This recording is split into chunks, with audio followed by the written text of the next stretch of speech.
আর যেন অনাকাঙ্ক্ষিত মৃত্যু না হয়। আমরা স্বাভাবিক মৃত্যুর গ্যারান্টি চাই। এতগুলো মানুষ মারা গেল, এই ক্ষতির কি কোনো ক্ষতিপূরণ হয়? আজকে আমার মেয়ে নিরাপদ না, আমার ছেলে নিরাপদ না, আমরা কেউই নিরাপদ না। আমরা স্পোর্টস রিপোর্টার, খেলা নিয়েই আমাদের কাজ। এখানে আমাদের দাঁড়ানোর কথা নয়, কিন্তু আমরা এখানে কেন দাঁড়িয়েছি? সময় সময় আমাদেরকে এখানে এনে দাঁড় করিয়েছে, কারণ এই সময়ের দাবিকে আমরা কেউ উপেক্ষা করতে পারি না। এতগুলো মানুষ মারা গেল, এই ক্ষতির কি কোনো ক্ষতিপূরণ হয়? 200-র উপরে মানুষ মারা গিয়েছে, আমাদের দেশের মানুষ, এবং আমাদের দেশের মাটিতে তারা মারা গিয়েছে, এবং তাদের মৃত্যু হয়েছে আমাদের দেশের মানুষের হাতে। এইটাকে আমরা কোনোভাবেই আসলে মেনে নিতে পারি না। বিবেকের সেই দায়বদ্ধতার জায়গা থেকেই তাই আমরা এখানে এসে দাঁড়িয়েছি। ইউনিসেফের একটা হিসাব দেখলাম যে 32 জন শিশু মারা গিয়েছে। সেই শিশুটা তো আমার আপনার শিশু হতে পারে, আমাদের যে কারো শিশুই হতে পারে। আমরা তাহলে কাদের জন্য এই দেশটা তৈরি করছি? কাদের জন্য এই দেশটাকে আমরা বিনির্মাণ করার চেষ্টা করছি? আমাদের আগামী প্রজন্মের জন্য।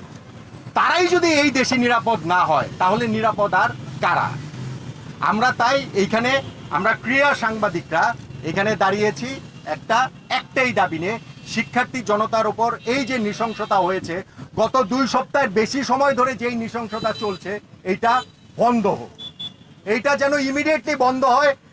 একটাও আর যেন অনাকাঙ্ক্ষিত মৃত্যু না হয়। আমরা স্বাভাবিক মৃত্যুর গ্যারান্টি চাই।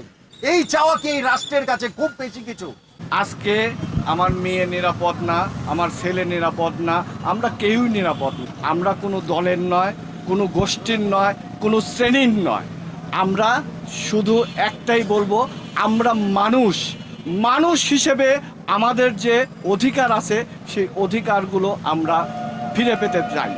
কারো ষড়যন্ত্র, কে কি করছে, ভিতর থেকে কে গুটি নাড়ছে, এগুলো দেখার টাইম আমাদের নাই। আমাদের শুধু একটাই চাওয়া, একটাই পাওয়া, আমাদের নিরাপদ নিরাপদ নিরাপদ। আমরা চাই এই দেশকে শকুনের হাত থেকে নিরাপদ করতে। শোষণ, বঞ্চনা, নিপীড়ন থেকে আমরা কিভাবে মুক্তি পাই সেটাই দেখার ব্যাপার। এখন আজ এই দিনে একই সঙ্গে কিন্তু বাংলাদেশ ফেডারেল সাংবাদিক ইউনিয়ন এবং ঢাকা সাংবাদিক ইউনিয়ন কর্মসূচি দিয়েছে। আমরা দিয়েছি এখানে। আমরা কোনো রাজনৈতিক প্ল্যাটফর্ম থেকে এখানে আসিনি, রাজনৈতিক প্ল্যাটফর্ম থেকে বক্তব্য দিতেও চাই না। আমরা চাই প্রতিটা মৃত্যুর, প্রতিটা হত্যার সঠিক তদন্ত, সঠিক বিচার।